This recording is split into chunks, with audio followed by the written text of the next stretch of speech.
Hey guys, welcome back to another video. If you clicked on the video, then you know what I'm doing today. So the rules are I can only use a .357 Magnum revolver, and that also includes the unique variant Lucky. I can use any ammo variants for the .357, and I also allow myself to use the ammo glitch a couple of times in this video. With all that said, thank you for watching and let's get into it.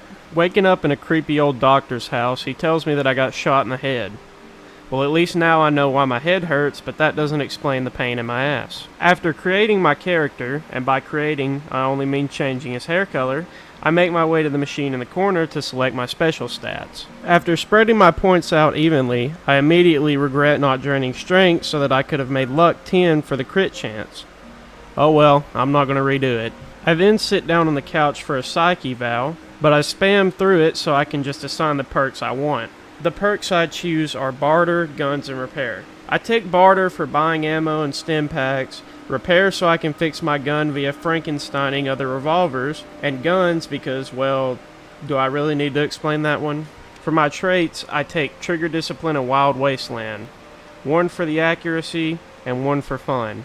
After Doc Mitchell gives me my Pit-Boy, I fix the 9mm submachine gun as well as raid his house for things I can sell.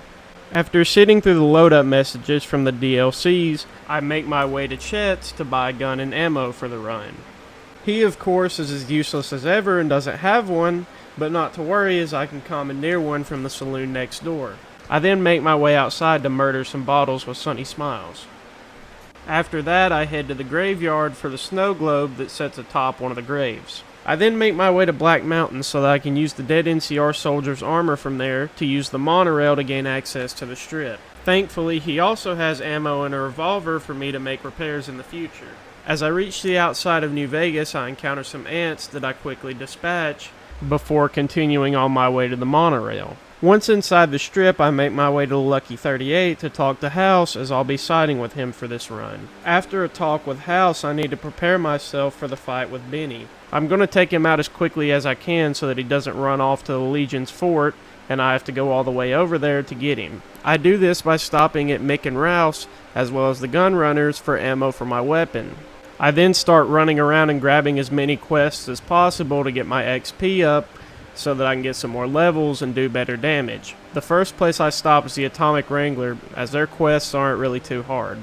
I then make my way back to Good Springs to start the tutorial quest for the XP. I kick this quest off by immediately murdering Joe Cobb for no other reason than I know he has the same revolver as me, and I want his revolver and his ammo. I deal with the powder gangers attacking Good Springs, getting my XP and my money from Ringo, before heading to Prim to get the fast travel location so I can get the quest started later and come back to pick up Lucky, once my lockpick skill is high enough. After that, I fast travel to Camp McCarran to start the bounties for Violet and Cook and Driver and Afai.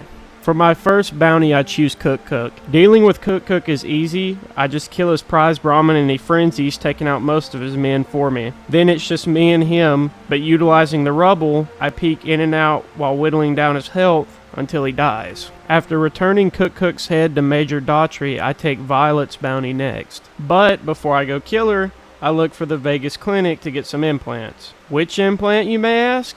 Luck. I need it for two simple reasons.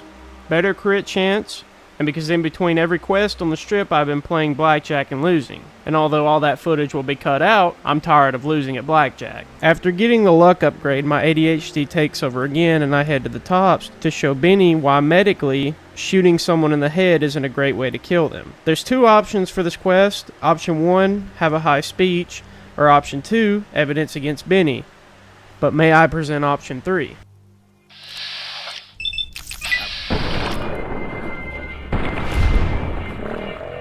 After using the level ups from killing Benny and the chairman, I get lockpick up high enough so that I can pick the safe in Prim to get Lucky, so naturally, I then head to Prim. Well, as it turns out, my lockpick wasn't high enough to get Lucky yet, so instead I head to kill Violet to get some more XP, and to mark that quest off the list. I then realized that I didn't even need to kill Violet yet because Sunny Smiles gave me a lockpicking book at the start of the game that I still haven't used, so with that in mind I head back to the Bison Steve to get Lucky. With Lucky acquired, I then start my trek to Cottonwood Cove from Prim, as I haven't been anywhere on the right side of the map, and Prim's the closest thing I have to it. After taking the boat from Cottonwood Cove to the fort, I talk with Caesar, who wants me to blow up all of Robert's house machines in the bunker. Yeah, I'm not doing that. As previously stated, I'm going to be siding with House this run, for no other reason than I just want to. I know the Yes Man route is obviously much faster, but I just don't side with House that much when I play this game, so I figured I'd do it today. Once inside the bunker, I realized that I was massively unprepared for this. By when I only got about halfway through, I had spent all my ammunition and still had the whole other half to go. That being said, I reloaded a previous save and made my way to go get more ammunition. But being low on ammo, for some reason, I decided now was the time to go kill Driver Nafai, so with one bullet I headed out to take him out. But after all, it only takes one bullet. Just kidding, I had more than one bullet. I went and bought some HP ammo just to take out Driver Nafai. With the help of the snipers, we made quick work of Driver Nafai and his fellow fiends, so I headed back to Major Daughtry to turn that bounty in. Armed with Lucky and considerably more ammo, I returned to the bunker so that I can upgrade the Securitrons. After a demonstration from Mr. House, it's off to meet with the boomers at the Nellis Air Force Base, but first I have to make it through the mortar field. After speaking with Pearl, I decide to help the boomers for some strange reason, so the first item on the list is getting the solar panels fixed. After salvaging some damaged solar panels from Helios 1, I make my way back to Nellis to repair the ones there. After letting Loyal know that I repaired the solar panels, I talk to Jack to help him out with his love life. After I help Jack unite with his Discord kitten, I then go play Exterminator and fix their bug problem for him. Then, while waiting for daytime, this happens. Excuse me, but are you the courier who caused... I then speak to Loyal about raising the bomber from the bottom of the lake. I then make my way to Jack to get the rebreather so that I won't have to try to breathe while I try to plant the floats on the bottom of the bomber. After I arrive, I swim down and place the inflatables on the plane before swimming back up and activating the detonator, bringing the plane to the surface. I then return to Loyal, finishing the quest and making allies of the boomers. After that, House sends me to Gamora to see what's going on over there. If you've never done the Gamora quest, it's a whole lot of go here and talk to this person, go back out, go talk to this person, go back in, talk to the same person, etc., etc. It's a really boring quest, it goes on for a while. The only good thing you get out of it is the Pimp Boy 3 billion. After setting the thermite and detonating it, I realize that I don't have my pistol, and when I go into the meeting with Cachino and Big Sal, it doesn't go my way. Well, I guess it's time to leave mid-quest again to go level up. After a bunch of questing around, I can finally bring my gun into Gamora, and things go a lot better for me once I'm actually able to shoot the people shooting at me. I then return to Mick and Ralph's to get the Pimp Boy 3 billion.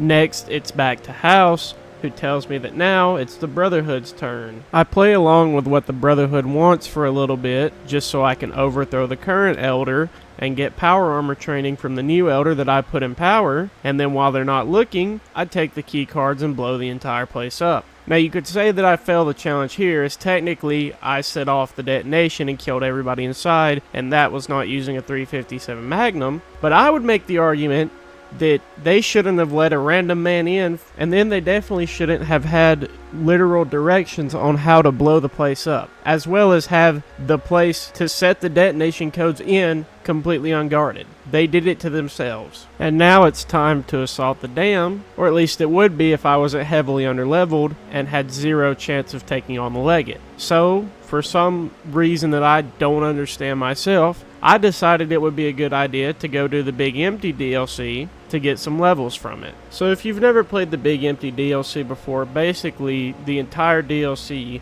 is just a whole long string of go here, fetch this. That's the whole DLC in a nutshell. It does have some cool story behind it, and I do like the boss at the end of the DLC, but for me it's just not even in the top 3 of the DLCs for this game. I know I'll probably piss some people off by saying that, but it's just not my favorite. Speaking of the boss, this is it now. It's a giant Robo-Scorpion. I really do like the design of this boss, and I think it's pretty cool. Usually it's a tank, and it would take way more ammo than I have on me to take this thing out, but luckily for me, using the stealth suit I grabbed from earlier in the DLC to bank stealth criticals on him, as well as the backup generator that takes a massive chunk of his health out, I managed to take him down. After that, it's time to assault the dam. With the stealth suit equipped and Lucky in my hand, as well as having Securitrons at my back, we make quick work of the enemies on the bridge, as well as the enemies in the buildings, and make our way to the Leggett's camp. Once inside, I tell Leggett Lanius to literally 1v1 me, bro, and proceed to shit on him massively. I then proceed to show General Oliver what a true military force looks like.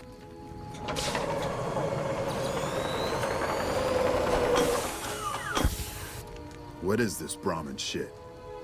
After I negotiate General Oliver's surrender, I speak to Mr. House for one last time, and we officially end the run. So, can you beat Fallout New Vegas with a 357 Magnum? Maybe. I don't know. I just used Lucky because it still fits the category of a 357 Magnum. If you wanted to do it with a basic 357 Magnum, you probably could. It would be just as easy if you had a high luck skill getting the crit chances. But yeah, that's it. I hope you guys enjoyed the video today. I'm sorry about not uploading so long. I've been moving PCs. I used to use the laptop to edit all my videos and upload them, and now I got a PC, so it should hopefully be better. But yeah, thank you guys for watching. If you liked it, leave a like. If you really liked it, subscribe, leave a comment, tell me what you thought about it. And yeah, thanks for watching. Peace.